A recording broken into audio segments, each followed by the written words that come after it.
학습활동 6번부터 한번 봅시다. 이번은 제시문을 300자 내외로 요약이니까 잘 봐. 300자 내외라는 건 내외라고 이렇게 줬을 때는 앞에 숫자가 분명히 존재하지. 뭐 200자 내외, 300자 내외, 400자 내외, 600자 내외 이렇게 줄 거란 말이야. 그러면 내외라는 것은 주어진 숫자의 플러스 마이너스 10%를 얘기하니까 300자 내외라는 건 결국은 270자에서 몇 자? 330자 사이가 가장 적당하다. 이렇게 보셔야 됩니다. 자, 먼저 단락별로 얘기해놓고 정리를 한번 하자고. 첫 번째 단락에서 다시 한번 얘기하지만 요약하라는 거는 처음에 뭘 잘해야 된다? 핵심 단어, 즉 적확 단어를 정확히 찾고 난 뒤에 그 다음에 뭐 할 수 있어야 된다? 이것들을 제대로 나열할 수가 있어야 된다. 즉 나열이라는 거는 쭉 이렇게 하는 것도 괜찮아. 지금은 괜찮아. 왜? 요약하는 단계이니까 1번에서. 근데 궁극적으로는 내가 좋은 대학을 가고 싶다라면 궁극적으로는 쭉 나열만 하는 게 아니라 뭐가 돼야 돼? 핵심을 갖고 주장, 근거 이렇게 다시 재배열을 할 수 있어야 돼. 그게 뭐니까? 형식의 문제니까. 그게 논리가 뛰어나다라는 거지. 다시 한번 봅시다. 그러면 첫 번째 문단부터.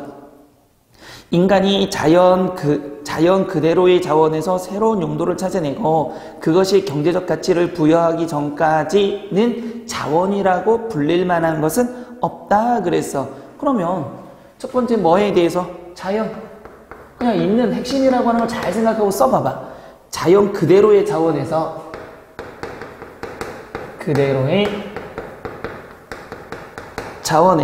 새로운 용도를 찾아내고 그것의 경제적 가치를 부여하기 전까지는 여기에다가 뭘 부여하기 전까지는 경제적 가치를 부여하기 전까지는 경제적 가치를 그러면 부여한다라면 뭐다? 자원이 된다는 얘기야. 그럴 때 뭐가 된다? 자원이 된다는 얘기야. 자, 여기에서 이 작은 따옴표 중에 안 중에 중요하다고 얘기했어 분명히. 왜? 작은 따옴표는 뭘 하는 거니까? 말하고 싶은 범위를 무엇한다? 한정하는 기능을 하니까 결국 자원에 대해서 말하고 싶단 말이야. 그럼 자원이라는 거는 자연 그대로에서 뭘 하는 거? 경제적 가치가 부여받을 때 자원이 된다는 얘기지. 그렇게 고칠 수 있어야 되겠지 뭐. 다시 봅시다.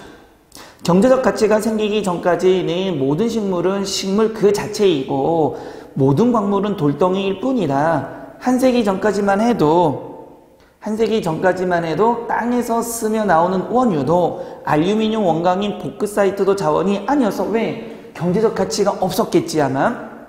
계속 보자.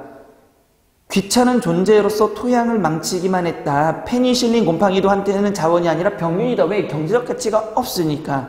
그러나니까 봐. 지금까지 앞에 얘기는 무슨 얘기야? 경제적 가치가 없을 때 얘기. 즉 자연 그대로의 자원이지 경제적 가치가 있는 자원이 아니었다는 얘기지. 그럼 그러나 다음에는 뭐가 나와야 돼? 이제 가치가 있는 자원이 나와야 된단 말이야. 뭐가 있는? 경제적 가치가 있는 자원에 대한 이야기가 나올 거야. 1920년대 영국의 미생물학자인 알렉산더 플레밍이 페니실린 곰팡이 병균이야말로 세균학자들이 찾던 바로 그 박테리아를 죽는 물질임을 확인함으로써 죽이는 이겠지. 물질을 확인함으로써 이게 오타 같은데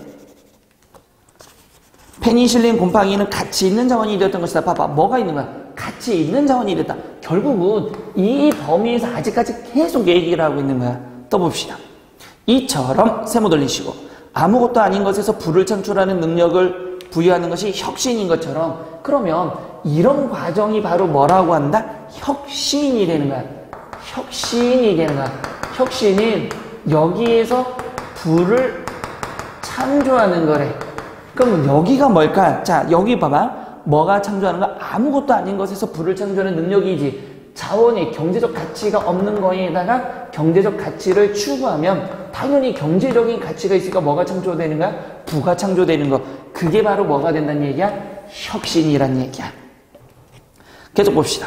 기존의 자원이 갖고 있던 잠재력을 높여 더 많은 부를 창출하도록 하는 활동도 혁신이라고 할 수 있다. 그럼 여기서 중요한 단어는 혁신, 자원, 경제적 가치, 부 정도 되겠지 아마. 또 봅시다. 프랑스 경제학자 제이비 세이는 기업가는 경제적 자원을 생산성과 수익성이 낮은 곳에서 더 높은 곳으로 이동시킨다. 자, 그럼 두 번째는 특정 인물이 나왔네. 특정 인물이 나왔다는 건 국어에서도 역시 중요하잖아. 특정 인물은 무엇과 관련된 글쓴이의 주장과 연관성을 갖는단 말이야. 그 연관성을 가지니까 글쓴이의 주장과는 반대일 수도 있고 글쓴이의 주장과 같을 수도 있겠지. 그럼 여기서 경제학자 J.B. 세이가 말하는 거는 뭐는? 기업가야. 어찌됐든 간에 반대든 뭐든 간에 뭐가 돼야 돼? 자원에 대한 이야기가 나와야 돼. 자원을 경제적 가치가 있게 만들면 혁신이고 자원에다가 경제적 가치를 부여하지 못하면 자연 그대로의 자원일 뿐이지. 그거는 뭐가 아니야? 혁신이 아니다라고 얘기하는 거지. 자, 그럼 기업가니 뭐라고 씹어였나 봐? 경제적인 자원을 생산과 수익성이 봐봐. 경제적인 자원 그랬네. 경제적 자원이니까 지금 자원이야. 경제적 가치가 있는 자원이야. 어디에서부터 어디로? 수익성이 낮은 곳에서 높은 곳으로. 그러면 이 자원을 수익성이란 거는 다른 말로 고쳐봐. 부지. 어떻게? 낮은 곳에서 어느 곳으로? 높은 곳으로 이동시킨다는 얘기야. 그러면 수익성이 뭐가 된다는 얘기야? 높아진다는 얘기지. 그럼 높아진다는 얘기니까 경제적 자원을 하고 있는 거잖아. 됐어요, 안 됐어요? 계속 봅시다. 그의 말을 빌리면 혁신 동원을 줘. 혁신이야. 혁신은 무엇 하는 거지? 그렇지. 경제적 자원에다가 경제적 가치를 부여해서 부를 창출하는 거. 그러니까 계속 혁신이야. 그럼 기업가도 뭘 하고 있는 사람? 혁신하는 사람. 자원의 생산성을 높이는 활동이라고 정의할 수 있다. 혁신은 기업가 종시의 구체적인 기능이다. 공급적 측면에서 똑같은 자원을 투입하고도 더 많은 양을 산출할 수 있는 활동이 곧 혁신이야. 혁신이라는 것은 뭐 측면에서는? 공급 면에서는 어떤 거? 뭘 가지고? 똑같은 자원을 가지고 자원을 가지고도 뭐 할 수 있다고 얘기하는 거야? 그렇지. 더 많은 양을 산출. 잘 봐. 그럼 똑같은 자원을 가지고 많은 양을 산출할 수 있으면 남보다 많은 양이니까 뭘 많이 벌어? 돈을 많이 벌겠지. 그게 경제적 가치를 더 부여한 거지. 다시 봅시다. 이러한 정의 적합한 사례를 들어보면 제철 산업의 경우 종합제철공업에서 미니밀로 이동하는 것은 공급 측면에서의 혁신이다. 미니밀은 철광석을 녹이는 용광로 설비가 필요 없다. 고철을 녹여 철강, 비미나 철근 같은 소비 제품을 만들어낸다. 최종 제품도 용도도 고객도 똑같다. 그러나 생산 원가를 획기적으로 낮추기 때문에 밑줄, 즉 같은 자원을 투입하고도 더 많은 양을 산출할 수 있도록 한 거야. 같은 양을 투입하고도 더 많은 양을 산출한다는 건 결국은 기업가의 핵심은 공급 면에서 똑같은 걸 가지고 더 돈을 많이 벌 수 있다는 얘기이지. 한편 혁신을 수요 측면에서, 일단 혁신을 어느 측면에서? 수요 측면에서 보면 뭐래? 강조해 정의할 수도 있는데 이 경우 혁신은 소비자들이 이제까지 느껴온 가치와 만족의 변화를 일으키는 거야. 그러면 뭐가? 소비자들이 이제까지 느끼는 소비자의 뭐라고 할까요? 가치와 만족의 변화. 만족에 뭘 생기는 거야? 변화가 생겼다는 얘기야. 됐지? 아이포드 또는 디지털 카메라는 기술 혁신이라고 말할 수는 있지만 소비자가 원하는 가치와 만족도를 높인 혁신 사례라고는 할 수 없다. 헨리 로스가 1920년대 타임, 라이프, 포천 등을 참관하여 보여준 사회적 혁신이나 1970년대 말부터 80년대 초에 개발된 머니마켓 펀드 또는 유니버셜 보험 상품 같은 금융 상품의 성공적 혁신도 공급적 측면보다, 봐봐, 공급적 측면보다니까 누구 얘기야? 수요자 측면. 가치와 만족이니까 누구? 가치와 만족이니까 수요자 측면에서 훨씬 설명하기가 쉽다 그랬어. 자, 그럼 여기까지를 우리는 뭐 한 거지? 단순 요약한 거야. 그러면 얘를 가지고 노란색으로 그러면 우리가 정리를 한번 해보잔 말이야. 자, 이렇게 볼 수 있지. 전체적으로 말하고 싶은 게 뭘까? 항상 요약을 하더라도 주장을 먼저 쓰고 주장에 대한 뭐를 쓰는 게, 근거를 쓰는 게 요약이야. 근데 내가 계속 얘기하지만 나는 그것도 다 싫어. 나는 최종 목표가 뭐 중경외시 아니에요. 건농도 아니에요. 그냥 논술수는 최밑바닥의 대학이라도 가고 싶어요 하면 이렇게 쓰셔도 돼. 근데 내가 서울 시내에 괜찮은 대학을 가겠다. 그럼 요약을 이렇게만 쓰라는 얘기는 아니야. 항상 뭐부터? 요약을 다 했니? 네. 그럼 너 여기서 말하고 싶은 주장이 뭐니? 주장 써봐. 그걸 썼니? 그럼 왜? 라는 근거를 대볼래? 요약하는 핵심을 가지고 그 얘기를 하고 싶다라는 거야. 자, 그럼 이건 뭐지? 여기서 주장은 뭐에 대한 이야기야? 혁신에 대한 이야기지. 자, 그럼 혁신은 무엇 하는 거지? 그대로, 그러니까 자연 그대로의 자원에서 자, 자연 그대로의 자원에서 그치? 뭘 부여하는 거지? 경제적 가치를 부여해서 경제적 가치를 부여해서 뭐를 창출한다? 부를 창출하는 행위를 말한다. 뭐 여기까지 써도 되잖아. 그럼 얘는 주장이 됐잖아 지금. 맞아. 그 다음에 나눌 수 있는 게 여기에 대한 근거. 이런 혁신은 몇 가지로? 두 가지로 설명할 수 있다. 이렇게 되잖아. 설명 몇 개? 두 가지니까. 그래서 먼저 뭐의 입장에서는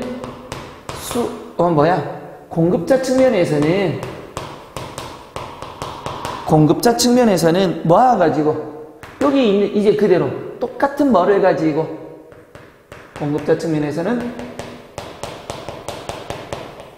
똑같은 자원을 무엇하고 사용하여 무엇하는 거야? 더 많은 양을 산출하는 거야.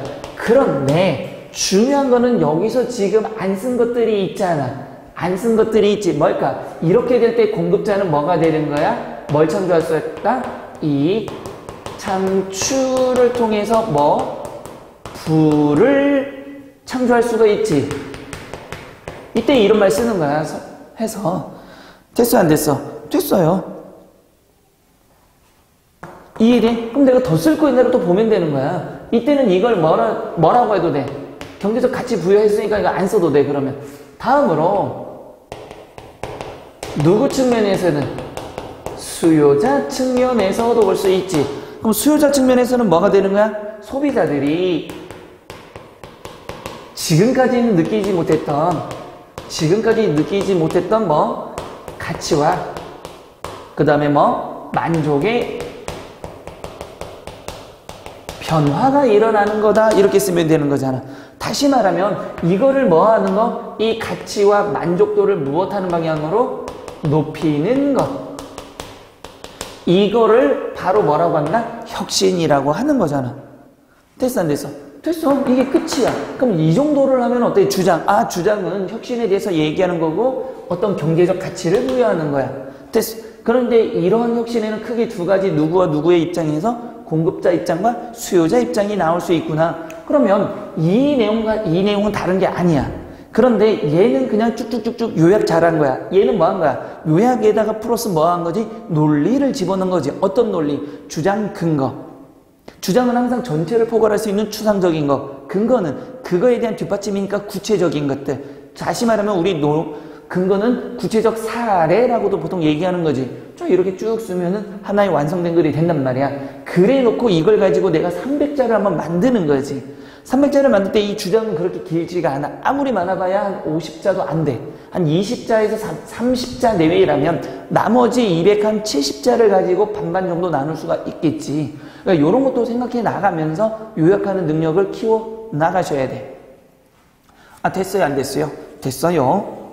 자, 그러면 이제 심화학습 활동을 한번 해봅시다. 넘어가셔서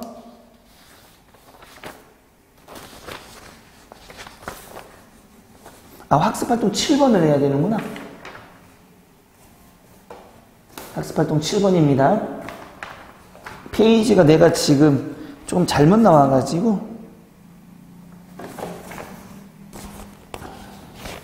자, 이것도 좀 또 지울까? 또 지우고 한번 해보자고. 자,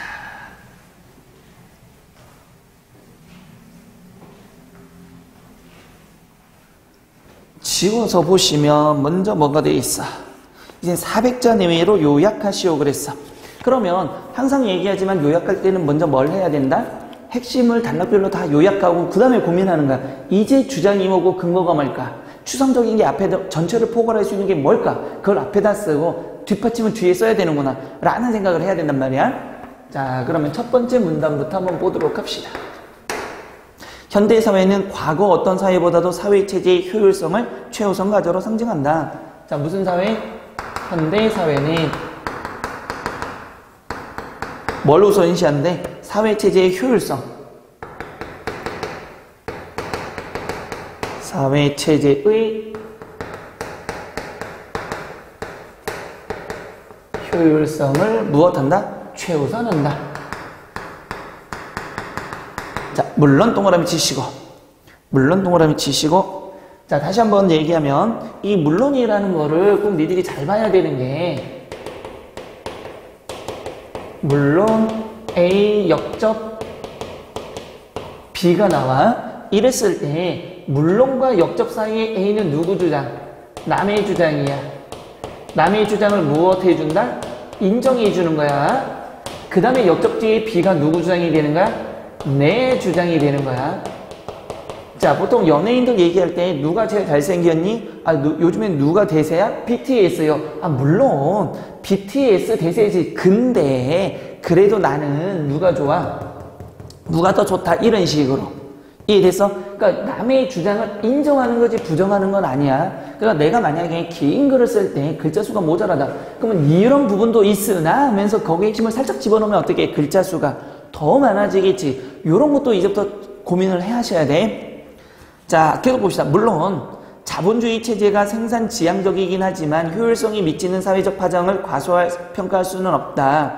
계속 보자. 생산 활동의 위축은 곧 사회 정체로 이어지고 아니 이미 물론 다음에 나왔잖아. 뭐가 나왔어? 자본주의 체제 자체가 생산 지향적이다. 이건 남의 이야기야. 그렇지만 효율성이 미치는 사회적 파장을 과소평가할 수 없다. 인정은 하지만 이게 사회 체제에 뭐 효율성에 뭐가 있어? 효율성에 미치는 파장을 과소평가할 수는 없대. 생산활동의 위축은 곧 사회 정체로 이어지고 사회 정체는 다시 사회 구성원의 기반을 흔들게 된다. 이 때문에 밑줄 쳐볼까? 사회 효율성의 이름으로 성장 지상주의를 지향하기 마련이다. 그래서 결론은 이걸 좀 지우고, 그래서 여기서 말하고 싶은 건 사회체제의 효율성을 최우선시하다 보니까 이 이름으로 뭐 한다? 성장 무슨주의?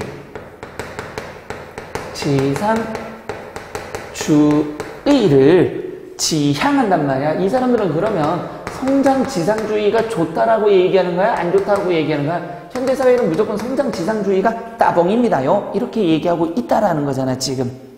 여기까지 문제 있어, 없어? 없지. 다시 보자. 성장 지상주의도 나름대로의 정의관이 있다. 그럼 두 번째, 성장 지상주의가 뭐가 있대? 나름대로 정의관이 있대. 그럼 정의가 뭐냐를 보면 되겠지. 최근 들어 많은 기업에서 채택하고 있는 성과주의, 능력주의가 바로 그것이다. 개인의 능력과 성과에 따른 성장이 떡고물을 나누어주면 된다. 이에 따르면 밑줄 쳐볼까? 성장의 이익이 클수록 개인에게 돌아갈 분배의 몫이 커진다. 그러면 성장주의라는 것은 성장이 크면 뭐가? 개인에게 무엇도 있다?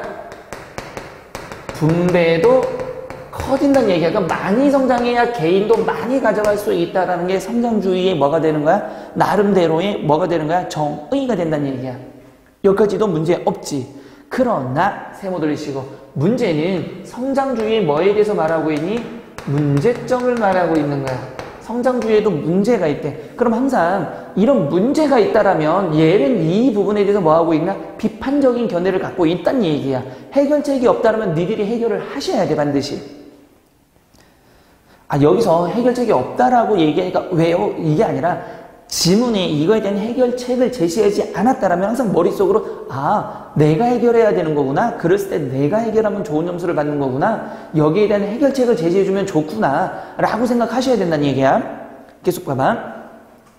문제는 과연 각각의 개인들에게 정당한 몫이 골고루 돌아갈 수 있는가이다. 문제는 이 분배, 돌아가는 거 분배이지. 그럼 뭐 정당한 뭐에 문제가 생긴 거야?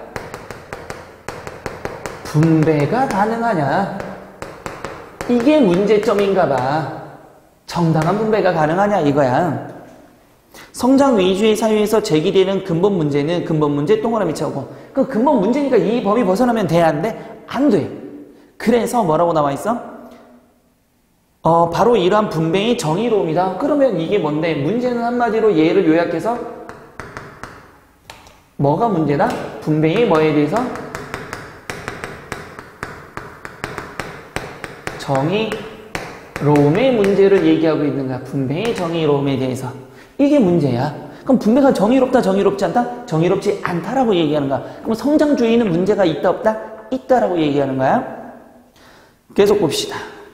개인의 능력차가 심한 사회일수록 양극화 내지 불평등이 나타나며 이는 곧 사회협동체제를 뒤흔드는 결과를 초래할 수 있다. 그러면 분배가 정의롭지 않다라면 이거에 연결해서 어떤 문제가 생겨버린다는 얘기야. 그렇지. 양극화가 생기고 또 뭐도 생기는 거야? 불평등도 생기는 거야. 그랬을 때 어떤 일이 벌어져서 사회협동체계가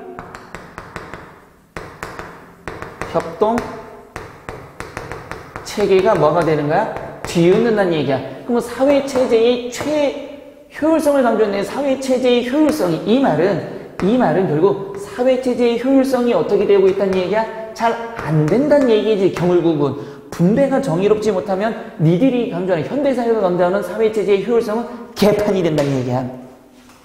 됐죠?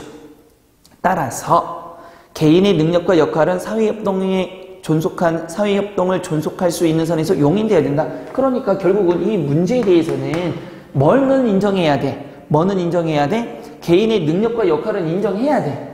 그치? 개인의 능력과 역할을 인정해야 되는데 뭐 안에서? 사회협동을 존속할 수 있는 선에서. 그러면 사회협동 존속 가능한 선에서 무엇은? 개인의 능력과 또 뭐라고 돼 있어? 개인의 능력과 역할이 정해져야 된다는 얘기야. 그러면 사회와 개인 중에 누가 우선이 되고 있다는 얘기야? 당연히 사회가 우선이 되고 있다라고 니들도 이야기를 할 수가 있어야 돼. 됐어요? 안 됐어요? 됐어요. 자, 계속 봅시다. 그러나 여긴 또 딜레마가 있대. 이런 질문을 보면 뭐 끝낸 게 아니야. 그럼 아직도 해결책을 제시했다고 볼 수가 없어. 그럼 아직까지도 뭐가 있는 거야? 문제점은 계속 남아 있는 거지. 그럼 여기에도 딜레마가 있대. 딜레마니까 앞에 딜레마야. 사회체제가 존속 가능한 선에서 개인의 능력과 역할을 무엇하는 거?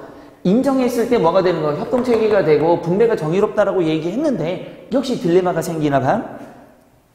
사회협동을 위해서는 사회 성원들의 평등을 훼손해서는 안 되고 생산적인 사회를 위해서는 각 개인의 능력차를 존중한다. 롤스 동그라미 쳐봐봐. 그럼 여기다 쓰고 한번 또 지울 건데 특정 인물이 나왔다라는 건 특정 인물도 역시 무엇과 연결된다? 그렇지. 글쓴이의 주장과 뭘 갖는다? 연관성을 갖는다. 결국은 글쓴이의 주장과 연관성을 갖는다라는 건 뭐냐면 이 말이지.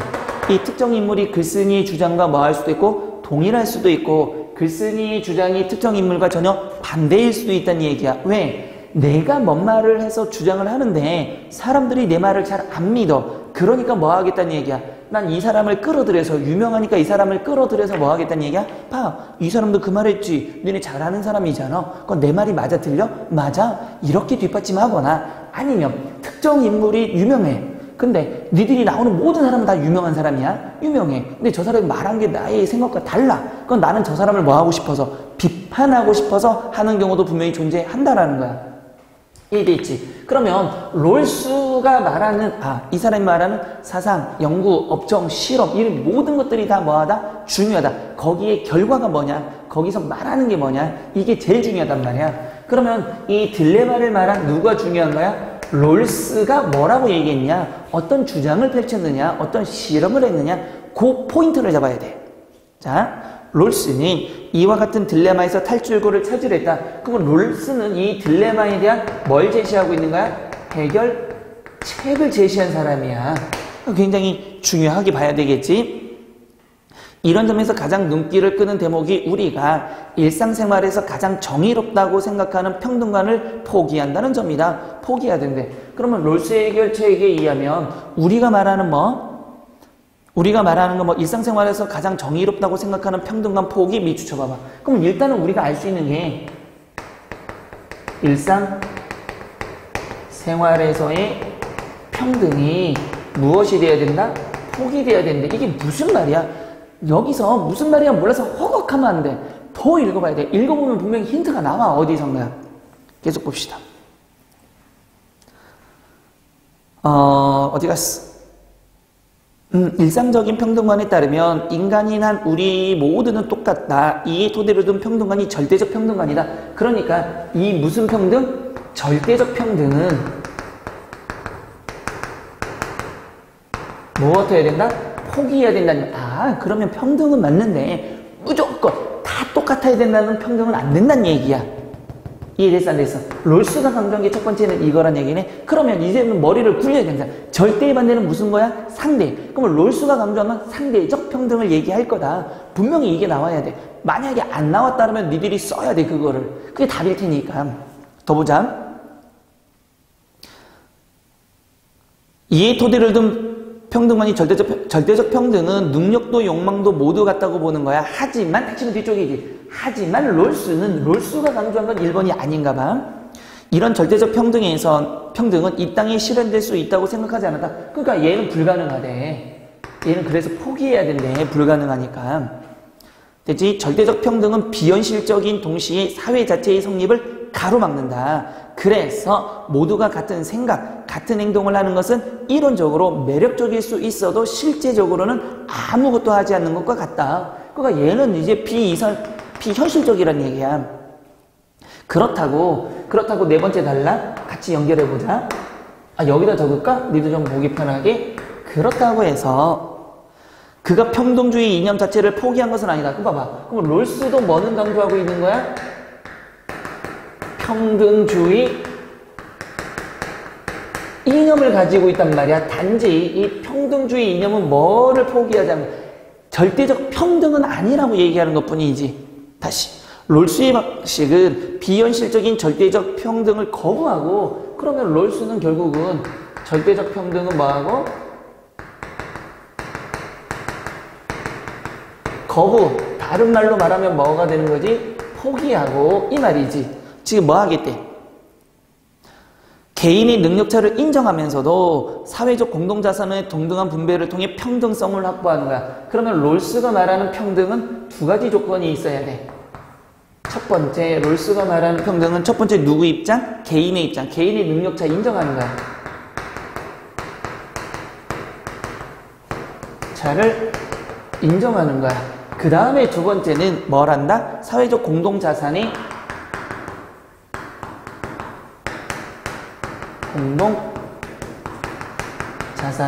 무슨 분배? 동등한 분배야.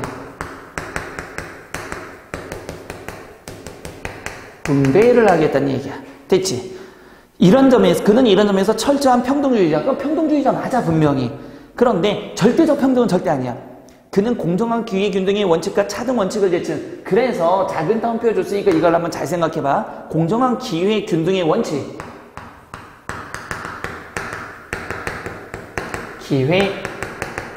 기회균등의 원칙과 하나 더 플러스 무엇도 차등 원칙을 제창했대. 식을 제창했다는 얘기지. 이 같은 원칙을 고수함으로써 불평등한 현실 사회가 평등한 사회로 나갈 수 있다라고 길을 찾았대. 그럼 봐봐. 공정한 기회균등 원칙과 차등 원칙이라는 것은 잡아봐. 공정한 기회균등과 차등이라고 생각해봐. 능력차를 인정하고 사회적 공동자산은 동등하게 분배하니까 공정한 기회균등 원칙. 그러니까 줄 건 주되, 다 주되, 능력은 인정하자는 얘기야. 이해됐어 안 됐어? 그러니까 두 가지 전제 조건을 반드시 적어야 되겠지. 롤스가 강조한 거니까. 다섯 번째, 사실. 뭐라고 얘기해 보자. 사회 생산의 증가분이 관련 구성은 무두가 아닙니다. 이게 또 왜 무두라고 나왔니? 모두에게 골고루 분배되는 경우는 드물다. 최근 사회적 논란이 되고 있는 소득과 재산의 양극화 현상을 보면 쉽게 이해할 수 있다. 그러면 모든 것들은 뭐가 된다? 골고루 분배돼야 안 돼? 사회의 모든 것들은 골고루 분배가 안 돼. 그래서 최근 사회적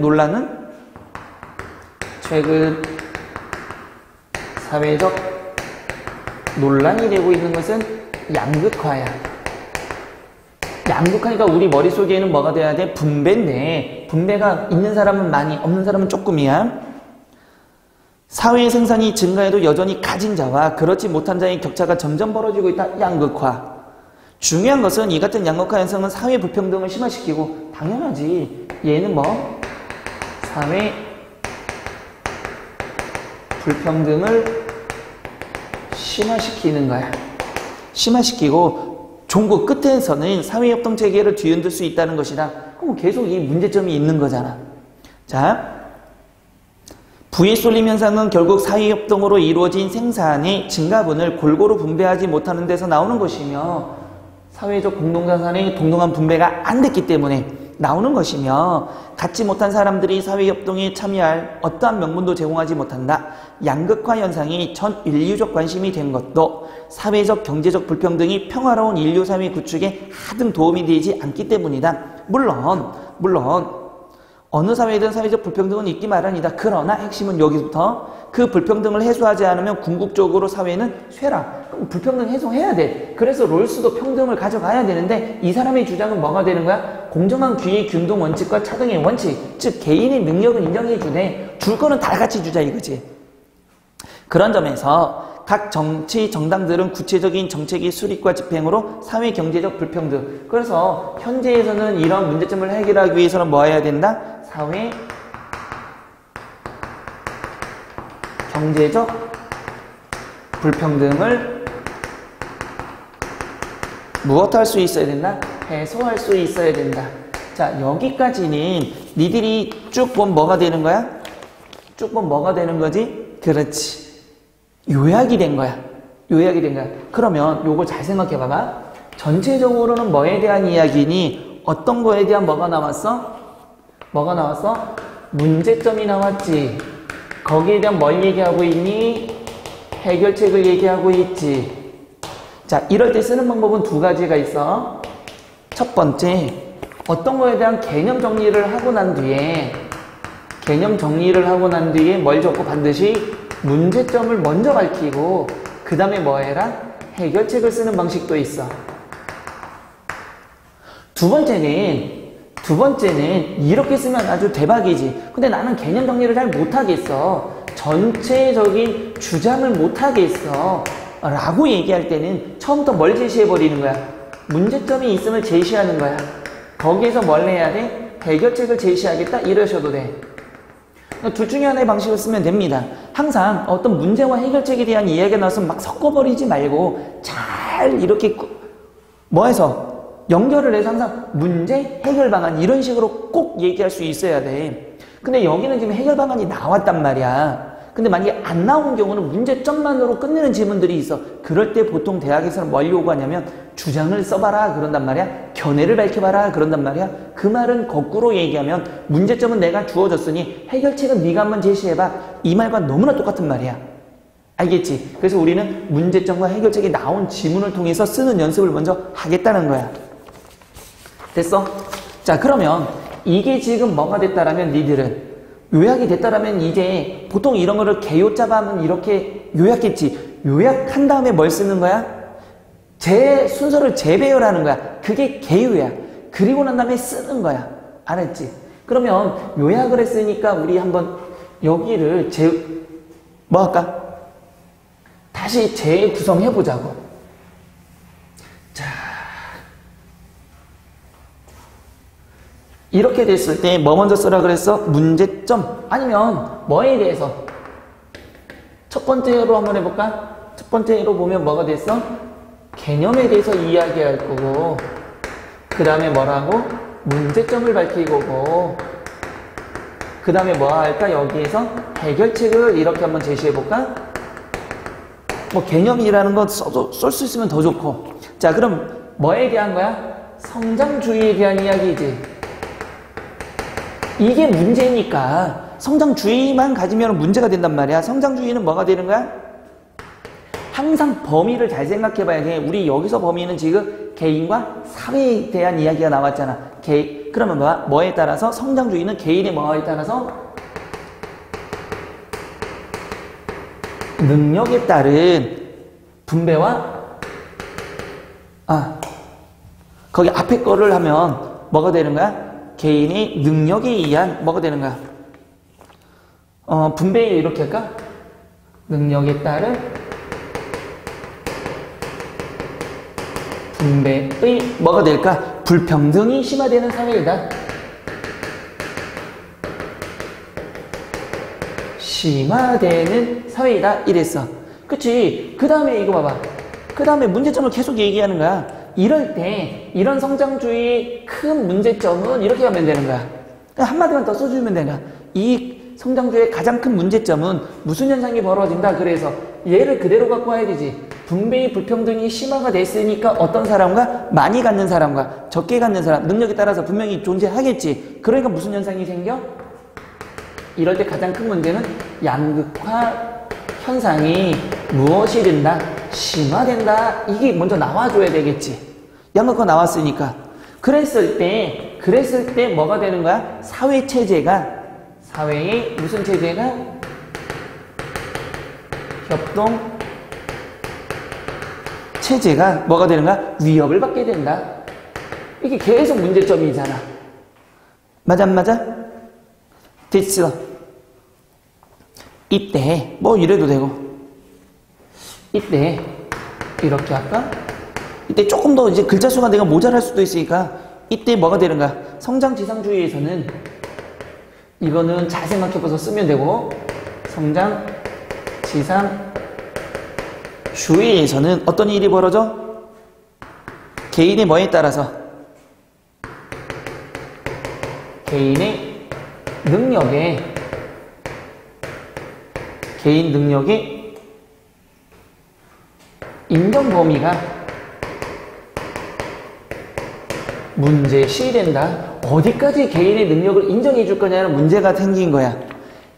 여기에 대한 여기에 대한 해결책으로서 누가? 롤스는 여기에 대한 뭘 제시했다? 해결책을 제시했다. 이렇게 바로 가는 거야. 근데 조심하셔야 될 건 롤스는 먼저 인정했다라는 게 있으면 인정했다는 걸 써줘야 돼 반드시. 롤스도 뭐는 인정했어? 성장지상주의는 인정한 사람이잖아. 그러면 성장지상주의는 롤스도 성장지상주의는 인정을 한 거야. 왜 인정했어? 개인의 능력을 인정했잖아. 이 사람도 분명히. 그러니까 이 말 써도 되고 아니면 뭐 롤스는 개인의 능력은 인정했다. 이게 중요한 거잖아. 이거 분명히 인정했잖아. 됐어 안 됐어? 하지만 여기에 더불어 이것과 더불어 뭘 한 거야? 양극화도 뭐가 되는 거야? 해소해야 된다라는 입장이었지. 자, 양극화 해소하기 위해서 한 게 뭐였어? 분명히 사회의 무엇에? 사회 공동 자산에 대한 어떤 분배였지? 동등한 분배. 동등한 분배를 통해서 무엇했다? 양극화를 해소할 수 있어야 된다라고 얘기했잖아 분명히. 됐어 요거. 그래서 이것이 바로 롤스가 주장하는 무엇과 무엇이다? 여기 두 개 나온 게 뭐야? 공정한 무슨 원칙과? 기회 균등의 원칙과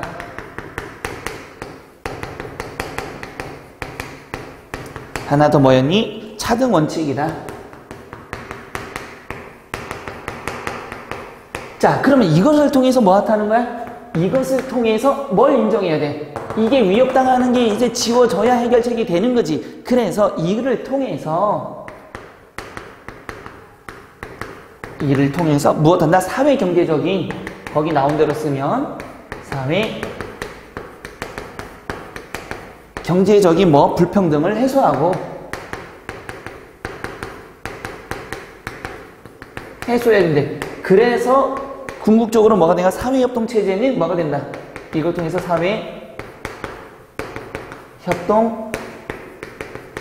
사회협동체제를 유지할 수 있다라고 얘기한 거지. 자, 지금 분명히 어디서 다 했던 내용들이야. 그 했던 내용을 우리는 뭐 한 거야? 아, 이렇게 문제점을 제시해주고, 이거 누가? 롤수에서 이런 원칙에서 이런 근거를 들어서 이렇게 강조하는 거구나 라고 얘기했단 말이야. 그러면 여기서 결국 범위는 뭐가 되는 거지? 사회와 뭐가 되는 거야? 개인이란 범위에서 개인만 계속 강조하면 뭐가 되는 거야? 개인의 이익만, 개인의 능력만 강조하면 사회가 제대로 돼야 하는데 안 된다는 얘기야. 그게 성장지상주의야. 그래서 개인의 능력에 따라서 뭐가 생기는 거지? 빈부격차가 많이 생기는 불평등이 생기는 거지. 즉 분배의 불평등이 생긴 거야. 그래서 분배의 불평등 심화야. 누구 때문에? 봐봐. 양극화 현상이니까 개인과 개인이지. 그럼 사회협동체계가 위협받는 거지. 해결 방안은 뭘까? 개인들의 양극화를 줄여서 사회협동체계가 뭐가 되는 거야? 위협을 안 받으면 되지. 그러기 위해서 어떻게 해야 돼? 분배를 해줘야 돼. 그래서 인정은 해주지만 개인의 능력은 인정해줘. 양극화 해소했어. 아까 뭐 했지? 양극화 현상 심하니까 양극화를 해소해줘. 해결책. 사회 공동자산의 동등한 뭐가 돼? 분배가 돼야 돼. 분배가 불평등하니까 분배를 해줘야 돼. 왜? 개인이 안 되잖아. 그래서 분명 롤수는 개인이 하자는 얘기는 없었잖아. 그러니까 사회 공동자산의 분배를 해야 돼. 이것이 이 두 개란 말이야. 그러니까 결국은 뭐가 돼? 사회협동체계가 위협받으니까 뭐가 되는 거야? 사회협동체계는 뭐가 된다? 유지되는 거지. 그럼 봐. 전체적으로 보면 이게 끝이잖아. 끝. 여기의 특징 뒤집으니까 해결책. 항상 가장 중요한 거는 내가 뭔가를 썼는데 핵심이라고 하는 게 과연 대칭적으로 다 나와주고 있느냐, 그 내용이 모두 포함되고 있느냐, 그걸 잘 포함하고 있다면 뭐가 되는 거야? 난 잘 쓰는 거. 그걸 잘 포함하지 못하고 있다면 뭐가 되는 거야? 잘 못 쓰는 것. 이런 구분점이 분명히 있단 말이야.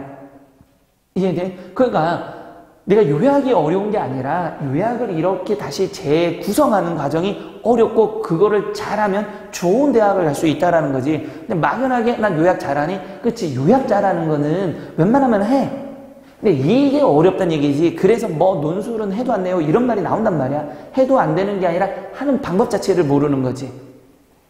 됐어? 그렇지. 자, 여기까지 이렇게 해서 우리가 뭐 하고 7번까지 하고 이제 실전 문제지. 실전 문제부터는 잠깐만 쉬었다가 우리 다음 강의에서 실전 학습 활동 1번부터 한번 해보도록 하겠습니다.